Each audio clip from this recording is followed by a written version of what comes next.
Welcome to the Deep Wealth Podcast, where you learn how to extract your business and personal deep wealth.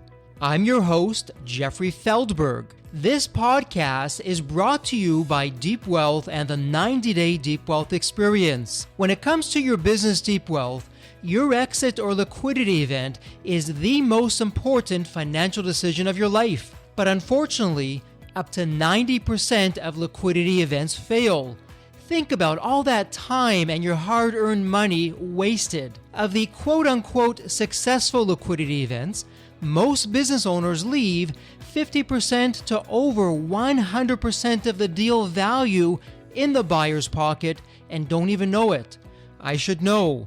I said no to a seven-figure offer and yes to mastering the art and the science of a liquidity event.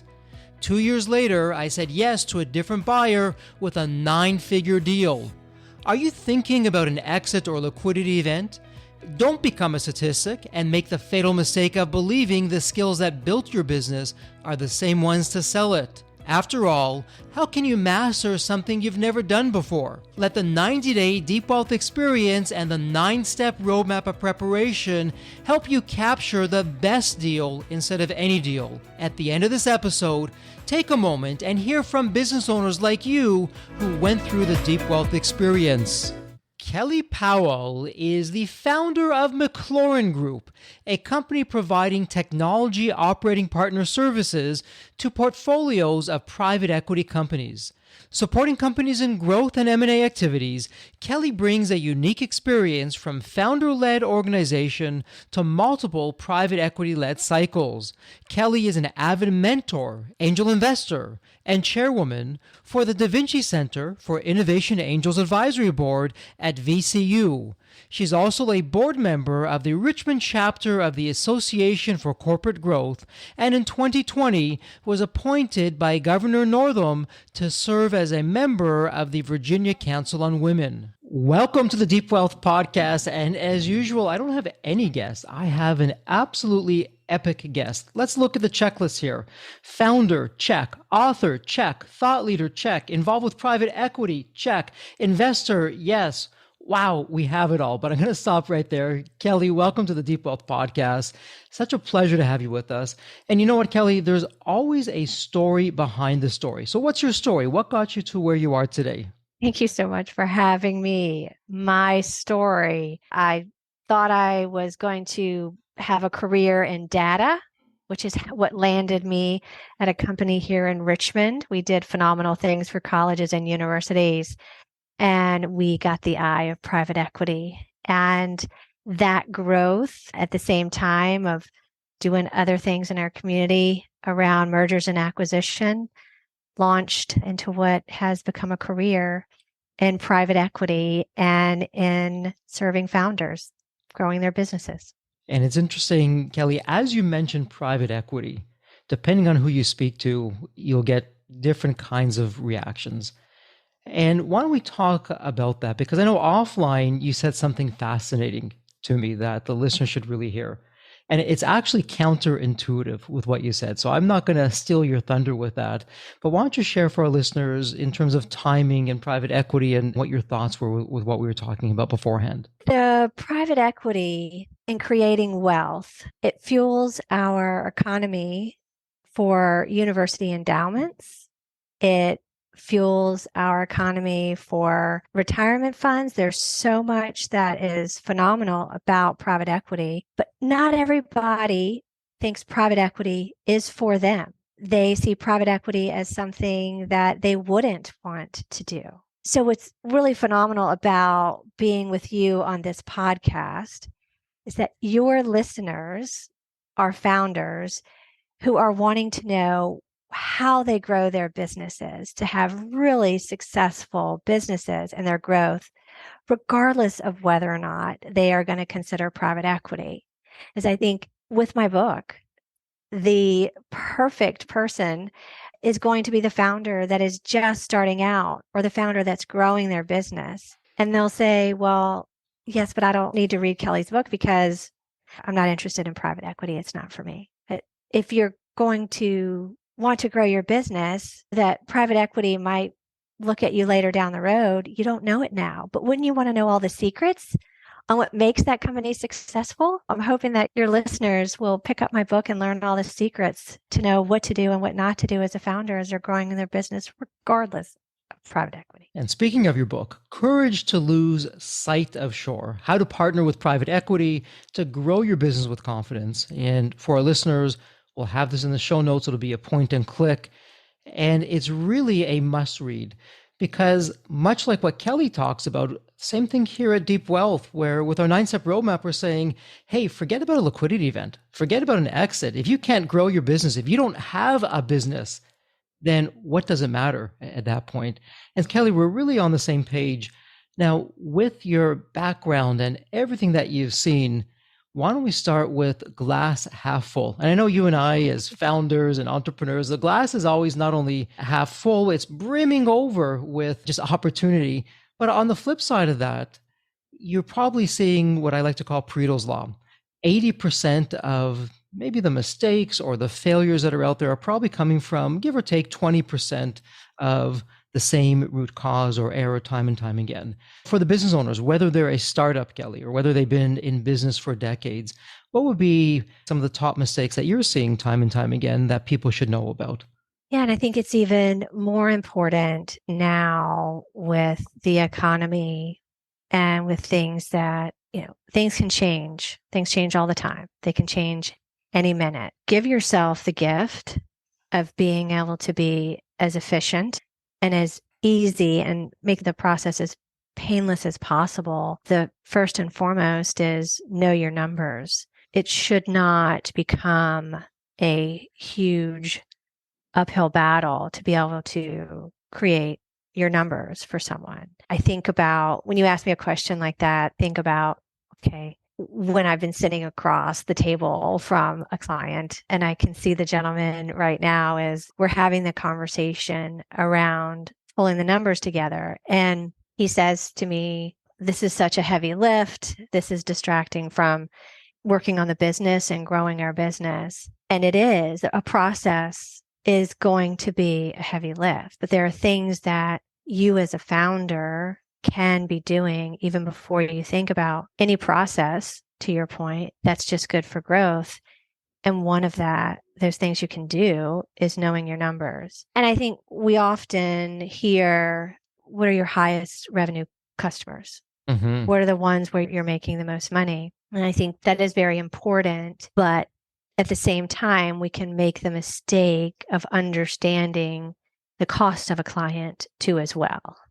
Where are you making your profits? Because if you have a client that you think is your highest revenue client and you are doing things in a way that we had one customer out in California, a client of ours, who, for all the right reasons, he had a customer who wanted new development done. So this had to be done because they were the highest revenue client. We've all been there where you're on the other end of the line and you want to make sure you're protecting this client. It's either one of two things. You have 500 clients. This is the only client that is asking for this change. Either you have just discovered something revolutionary, which is going to have you take on the world, and for absolutely, we should stop everything else and we should do this if this is going to be the one thing that is missing that we haven't figured out with any of the other clients, or this is going to completely distract you from the other 499. Yes, always two sides to a coin, isn't there? Hey, is this a market disruption? Has this client stumbled upon something, which actually happened to us at Embanet? And it does happen. Clients had one thing to us, it put us on a 2-3 year journey, but we created a market disruption. To your point, that was a good thing. But to the flip side, you're right. What if they're only one of 499 other clients that they're unique and they're so far off base, it's just selfishly for them? That's right. But what's the difference in the example I gave and the example you just gave, because I've been on that side of the table too, is you were having that conversation. You were saying, okay, is this, have we just discovered this? And that's the exact question I was asking that CEO to ask, right? Do not just become reactionary because you have a client that is paying at a certain level. Mm-hmm. Make sure that you have an advisory board of clients Mm-hmm. so that you have many voices of clients in the room. And you can, right, if that one client is now, you're having a conversation in a room with, let's say, 10. This particular client ended up getting an advisory board of 15. But when you say that you want to make this change Mm-hmm. that is now going to potentially negatively impact the other 9, the other 9 are giving you that feedback because they are your customers. And if you have been selling to the right customers, then they are your target audience. They're your right fit. They're Mm-hmm. where you win. Mm-hmm. They're where you are winning. You want more like them. Sure. Then you need to listen to them saying, no, this is something very separate that only she's asking for. The other 9 are going to light up, just as right, both of us smiled, looking at each other now of, did we just discover something that is going to be a game changer for everyone? And if so, then the difference is now we're all bought in. The rest of the folks around the table that are your customers that may have to put other things on hold while you grow, to your point of this 2-year investment, they get excited about it. They're a part of it. And it doesn't feel like a distraction, but you made the choice. Exactly. You made the choice. And Kelley, what's interesting in the example that you gave, and even in your book, if we go bigger picture, it's as much about growth, it's as much about private equity as it is about leadership. And in fact, with your book, right off the bat, before you even go past chapter 1, you're asking, who are you as a leader? And so leadership's really at the heart of things. And again, for our listeners, it's a must read the book. You'll get the link and check it out for yourself and buy the book and go through it. But to whet their appetite, Kelley, to whet their appetite a little bit, I wanted to circle in on one of the chapters, which I found was interesting. Chapter number 4, recognize your ideal admiral. What did you have in mind with that when you put that chapter together? A founder has started a business because they have a passion. They've noticed something that was missing. There is a reason that they started the business. And so understanding why you have started the business and what's important to you and what you want going forward is critical. Whether it is finding a right fit PE partner, whether it is hiring your executive team to help lead the company, whether it is hiring your third or your number 300, 3,000 employee, knowing who you are as a leader and a company is the only way that then you can see an alignment in someone else. That is the only way. And one of the things I talk about in that chapter, as you're knowing your story, it's how you discover the non-negotiables. Founders, your first question out of the gate, right? What can they do or not do? What have you seen gone wrong? The gone wrong part. And when it goes wrong, it's nobody goes into a partnership thinking it's going to go wrong. We always go into it that it's going to go right. Best of intentions. And you think this is something, right, that it will work itself out. If you've got those non-negotiables from the very beginning, right, you have to stay true to that and walk away from a deal that isn't the right fit. That's good. That's an okay thing. I'd much rather an employee say, I don't feel like the culture is the right fit for me, than to say, yes, I want to join your company. And then for them to be miserable or for us to be miserable as a team, that is something that's really important in all aspects of our lives. And Kelley, you're spot on with that. At Deep Wealth, we say the same thing. We just use different words. And what we call that are, what are your deal points and no-fly zones? And so in our 9-step roadmap, as you're marching towards an exit, what we'll ask is, okay, what must absolutely be in the deal? And you're running a competitive process.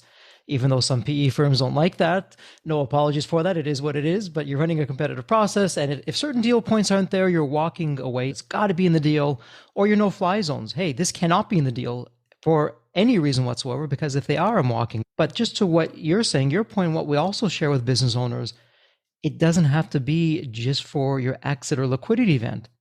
As a founder, to your point, what must be in the business? How do you want to run your life? How do you want to be as a leader? That must be in there. Otherwise, you're going to stop. And on the flip side, what don't you want? When you talk about clarity, and you probably speak to too many founders than we can count, what are you seeing with founders? We're going to go to the art side of business for just a moment with mindset. And let's look at success. And perhaps after that, we can look at failure, because they're both terrific teachers, one more painful than the other. For the founders that get it right out of the gates and they're just doing all the right things with that clarity, with knowing what they want, what are you seeing with that, Kelley? What does that look like? How are they knowing who their admiral is? What's going on? So I first speak to the admiral and the theme of private equity. The reason I use the boat theme for sailing, I grew up on the Chesapeake Bay with my grandparents, Okay. and I love the water. I often hear private equity, they're going to take over my company. Well, if you found the right partner, they will own the company, but you still are the captain of your boat. The reason admiral, I use it as being a part of a fleet to use a description to be able to relate that, yes, you have someone that you are now accountable to, but you are still expected to be the leader and lead the team and the company through this next chapter of growth for your company. They're counting on you to do that. And so I think the founder that is getting it right out of the gate means that they have support around them. I think that there is none of us succeed alone. And I think that's really important, and to surround yourself with folks who want to see you successful, but be willing to, as we've talked about, knowing your own story and what matters to you, have the strength to take all the feedback you're going to get, all the information, all the advice, and make a decision that you feel comfortable with, that you can stand behind. Because you're going to get a lot of advice, and it's going to be right from one extreme to the other. And so you have to know what you want to do with a company and surround yourself with folks who are going to help you achieve that. And Kelley, as you are sharing that, my goodness, the wheels are turning, because a couple of things come to mind. Two quotes actually come to mind. One of my favorites, John Maxwell, when the team works, the dream works. And to your point, a successful company isn't just about a founder, it's about a team of people. And then the other one, I believe it was Jim Rohn, who said, you are the average of the 5 people that you spend the most amount of time with. And when I read between the lines of what you're saying is, hey, make sure you don't have yes people around you on the one hand, who every idea you have is great just because they have their own agenda. Or on the flip side, people who do have their own agenda, and it's not a great agenda, and they're leading you down the garden path. You're the emperor with no clothes, and you don't have a very good surprise waiting for you by following that. Have good people around you, but then what you just said is so key. Make your own decision. Collect the information. Make your own decisions. Have your convictions based on what you want, what you don't want, as we call your deal points and no-fly zones. But be open to suggestions and other insights. And so you're sharing that the founders that are successful out of the gates are doing all of that. On the flip side, the founders that aren't doing so well, is it just the opposite of that, or is there something else going on? And I think it's an aspect of it, as I would say. So on future podcasts, if you have a quote and you quote Kelley Powell, it matters who's in the boat with you. That's my big theme, is it matters who's in the boat with you. And yes, I think those early advisors, and I think the early customers. I was speaking to a founder just last week. She has just started a new business, and I hear it many times that the first new clients are not in what she wants to be doing. Here's the thing with that. That is now the business you're in. Wow. These are your clients. When I ask for a reference for you to do what it is that you want to be doing, you don't have any, but you have references for something completely different. And it's so important to say no, to get the clients that are your right fit clients, that are then going to build your next client and your next client. And I say this all the time, every decision you make becomes your legacy. And for the founders that have that strength to realize that every decision you make becomes your legacy. Do not take the easy money. do not take on a bad client, do not take on a bad investor, know your story, and whichever decision you make, have it align. Wow, such wisdom there. I mean, Kelley, we could just stop this episode now and tell everyone just memorize that and make that your mantra and we're done. Obviously, we're not going to do that. We're going to make the most of our time, but there's so much value in there. Because it's exactly where we were starting off. It's the same thing as why not read the book now? So here's a fun. So I'll tell you. So this is true story. There is a longtime friend. He runs a consortium of founders and business owners in North Carolina. For 2 years, I asked him to please read my book. I thought it would be great for his members. Mm-hmm. He kept saying to me, Kelley, none of them are interested in PE. It's not for them. Finally, I gave up and I said, okay, it's not for your members. Will you do me a favor? Will you read my book just as a favor, as a friend for me? I want to know what you think of my book. A few days later, phone rings. He says, Kelley, I need to apologize. Wow. I wish I'd read this sooner. Mm-hmm. When can I get you to come and be on a panel and speak to my members? They need to hear this now. And so, I thought, okay, I need that piece. It is the same thing. It's what you need to do and not do now, regardless. Mm-hmm. What you need to do and not do now in order to grow your business in the right way to be successful. You cannot have clients who have been with you from day one. You cannot say that in 5 years from now if you are getting clients at day one that are just for the money, but are not going to be there for the long haul because they're not the business that you're in. Sure. And what private equity is looking for is being able to say, show me the clients that you have client retention, the clients that you have grown, the clients that have stayed with you along the way, the clients who have helped you. Jeffrey, if you have a client that is sitting across on the table, let's go back to that advisory board example. Had that particular client done that, let's say he had 10 clients. If a couple of them were not aligned, and he's sitting and he has that aha moment that is going to change, right? This new thing that's going to change the industry. You can't have that conversation if you don't have the clients in the room weighing in on and being aligned. You can't have it. That's my big advice to founders. It's hard to say no to money when you're starting out. It's hard to say no for a client that's not the right fit, but I promise you it's worth it. Absolutely. Every decision, unintentionally or intentionally, and both, really has some kind of an impact, sometimes short-term, sometimes long-term, but there's an impact. And for our listeners out there, and Kelley, I'd like you to weigh in on this. Here's my thesis, which ties right into everything that you're saying, because private equity is almost like a black or white kind of reaction. There's some, and let's keep it to the business community, there's some founders and business owners absolutely love private equity. They walk on water, best thing ever. And there's others that are private equity is just the worst thing ever and not good, stay away. And you have these two polar opposite reactions going on. But let's take the emotion out of it. And here's my thesis. Private equity are some of the most successful and profitable entities in the world.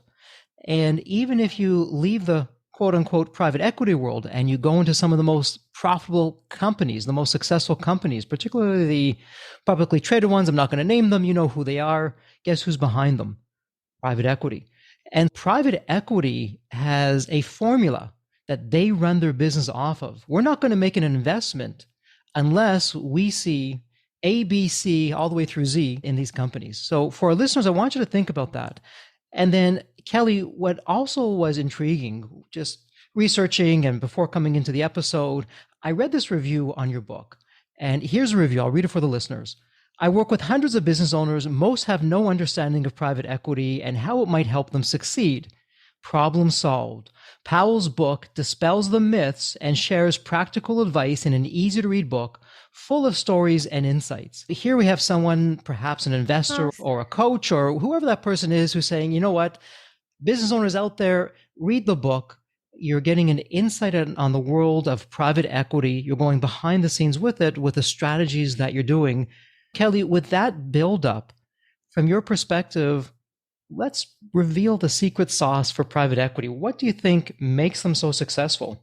The difference is they are investing for growth. They are investing for growth. And I think you nailed it for me as far as the reason that I wrote it there. I have been a part of and helped so many founders become happy and wealthy in ways that they never expected. And I want that to be for more founders. I want to be able to do that in ways that we're sharing that success out. One of the biggest differences, private equity and all the things that we've talked about, everything up to this point has been part of the secret sauce. And I think investing in is how you grow a business. It oftentimes as founders, you want to run so lean that you really prevent yourself from being able to grow. There is, I think one of the things that folks will say negative about private equity is it's taking on debt. Let's take anything else. Some debt is good. Think about debt for being able to get a mortgage and have a house that you can then have for your family and grow in ways that you might not have been able to do that. But if you have too much debt, that's detrimental. It's when you think about that right, healthy balance. The other piece that makes PE hugely successful in growing businesses is they bring in different perspectives and operators for the aspects on where you as a founder need to grow your business and maybe even yourself. Oftentimes, founders are sitting at the table. You and I probably see the face right now of someone sitting across from us that is the business because you started out as the founder and you're growing. There is a point at which you have to be able to grow in ways that you can't be in every client conversation. And you have to be able to emulate your leadership style and other leaders throughout the organization to be able to grow. I think PE forces that for founders because the growth comes so quickly and fast that you then have to then build out your management team, your next level of leaders in ways that I think probably we as founders sometimes don't necessarily want to let go of control to do that. Absolutely. Yeah. Yeah. And Kelley, as you're talking about this, well, everything you're talking about is just bringing up memories and some thoughts and different theses. But what you're saying with private equity, and look no further than myself, for my e-learning company, Embinet, which I started in the beginning, was a cockroach startup. It was bootstrapped. Having said that, though, the company got to the point and I realized, could I take the company to the next level? Maybe. Would I enjoy it? Probably not. Could someone do a better job? Yes, they could. Do I want the company to really change the social fabric of society? We'd already started to do that, but at a bigger level with more people. I do. Who could do that? My founder mindset, thankfully, I was smart enough to realize, hey, it's not me and it's not my business partners. And that is okay. And that was perfectly fine. We welcomed, and actually 2 private equity groups came together and ended up acquiring Embinet. They did fabulously well, and a number of years later, they sold the company again. It's a good news story. The company's still around and changing lives, and it grew. And, for the listeners out there, because, I've written articles of cockroach startups and looking at different companies, some of the titans of business today, and they're publicly traded, and you know the names. They started off what I call as a cockroach startup. But I have a friend who says, Jeffrey, timeliness is next to godliness. In other words, timing is everything. And in every business's journey, there comes a point where if you want the business to really affect and effect lives, make a difference, you've got to grow and expand. And private equity is certainly one option, a very serious option to be considered. And Kelley, being in that world and seeing the world as you do now, how has that changed you as a business leader from your lessons learned and the wisdom that you've learned along the way? As I comment on something you said there before I answer that question, I agree with you from a startup that private equity is not the right fit. It's also another reason why I wrote the book, of being able to see and have those, kind of have it laid out so you can make that decision whether or not private equity is right for you or not, and to ask the questions of the founders of when it's the next time for you, are you ready, and what's going to change? I think the biggest piece for me goes back to that piece about investing and what you can do much more drastically, and in a way that it was really about hyper growth that is life changing for creating opportunities for employees, of not just when you think about the traditional like career growth and path, and people think about money and making what's next. But the PE firms that I work with are really involved in mission-based, positive businesses where they are giving back to the community and growing. And I think that aspect of even answering it from a technology standpoint of investing in more, putting more money in for that longer term view of when we're going to get the return. Whereas for a founder just starting out and growing their business, that's a little bit, it's scary. It's scary to think about having to take a little bit. It's kind of like that roller coaster. There's two things I think that founders have to be prepared for: that emotional up and down of the good days, the bad days, things going great, things going bad.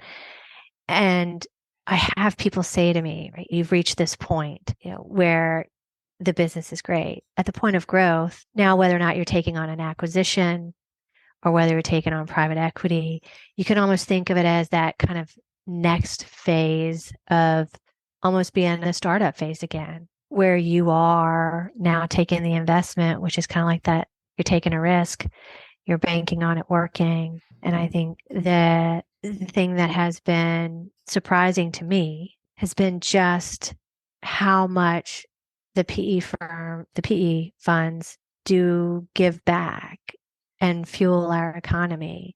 Because before I was involved in it, I didn't appreciate that it was university endowments. And I think about a gentleman who he's in the Midwest, and he and I were having this debate about private equity. He had an opinion about private equity and Northeast and money, and that it didn't impact his town. And he was shocked to learn that his particular university's endowment thrived because they were invested in private equity funds. So you are a product that's fueling this economy in such a lovely and positive way. And I don't think that message gets out enough. But the message I would want each one of your listeners today would be: read the book, not because of private equity. Private equity is not right for every single person. And you're right about timing. It's not always right for timing. Even I would say, as starting new businesses,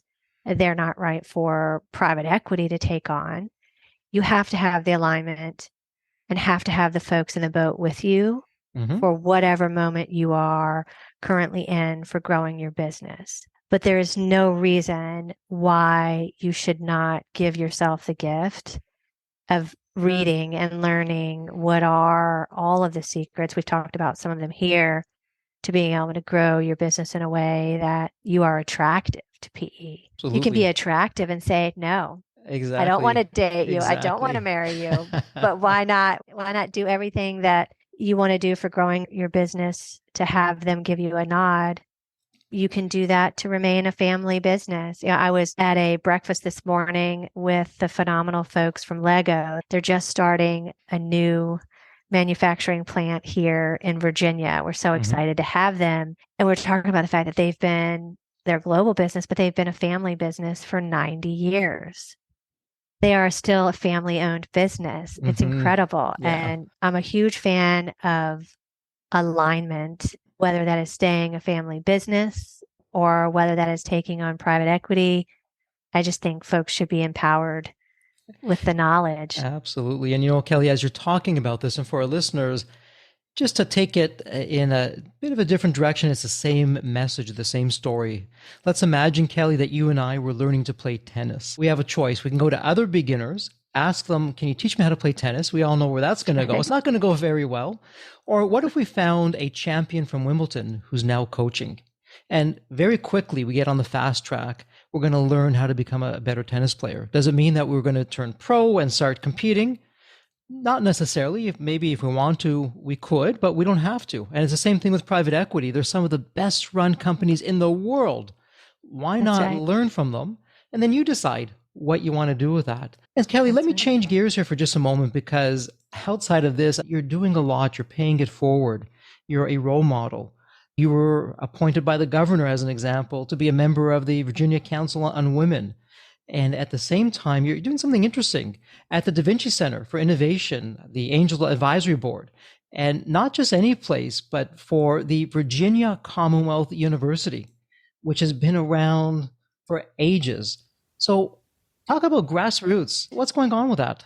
Thank you so much for the opportunity to talk about that. You could see, I know that this is a audio, but if folks could see my face light up when you say VCU Da Vinci and the Virginia Council on Women. I light up with being able to see students and founders be successful. And, whenever I show up, I spend my time, and it's like anything else. I get as much energy and inspiration and ideas by working with them. At VCU Da Vinci, we're a pre-accelerator. It's an innovation. It brings together from engineering department, business department, arts, all across the university to talk about growing and starting a business. And when you think about that from the multiple disciplines for our businesses, we need the different perspectives and views in order to do that. Take, biotech and arts and put them together and see what you're going to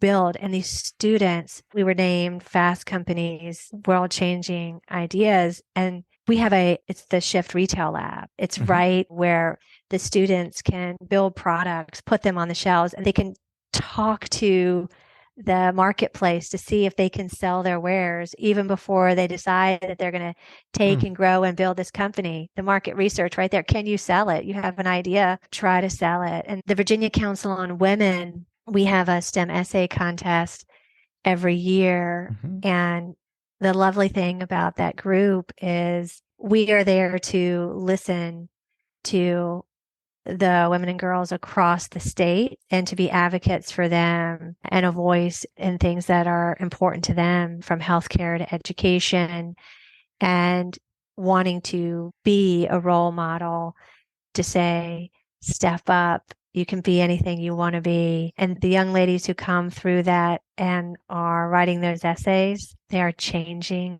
the world. And amazing. So, you show up to a dinner to celebrate them, and the parents are saying, thank you for allowing my daughter to be here at the governor's mansion to meet with you and have this dinner. And I'm saying to the parents, oh my goodness, thank you for this amazing, our future business leader, and the chance to get to know her, because she is going to go on and change the world. And I feel like I get to be the lucky one by showing up. That is a whole other podcast. I mean, my goodness, where society seems to have lost its North Star and its moral compass, really the business world, entrepreneurship, founders, what you're doing, being a mentor with the up and coming, with the youth, and all the good things that go with that, can really be such a positive difference with that. And Kelley, let me ask you this, and we're going to start wrapping things up here. But before we go into our thought experiment with the final question, here at the Deep Wealth Podcast, our tagline is helping you extract both your business and personal deep wealth. And we realize that your health is your wealth, because without it, all the zeros in the bank is not going to make a difference. If you'll give it all up to get your health back. And what was really interesting is on your website, right up there on the main page with all the other big selections, you're talking about Alzheimer's. And you don't really see that a lot in a business context. And I thought, okay, wow, she's really on the ball and obviously very important to her. What's the story behind the story on that? Can you share with our listeners what's going on? I am happy to share. We'll be doing our walk tomorrow morning. My hope is that more leaders will step out and have the conversation around it, because it is something that is impacting our workforce. I first got started involved in Alzheimer's because I wanted to give back and board service. And my youngest son got involved with Alzheimer's when he was in high school. And so I got to learn more about them. I did not have a personal connection with it when I first joined the organization. And then as it turns out, my father, while I'm serving on the board, we discover he has dementia, which then turned, we find out it's Alzheimer's. And people are afraid to speak out about it. But here's the thing. When I speak out about it, and thank you for this forum and any one of your listeners to reach out afterwards, and I mean that very sincerely, there is a huge support system there. The Alzheimer's of Greater Richmond, the support is free. It's available for families and caregivers to be able to know how to support our loved ones who are battling this disease, because the caregivers are your business leaders. They are the business leaders. It could be someone that's battling in your business that's simply battling.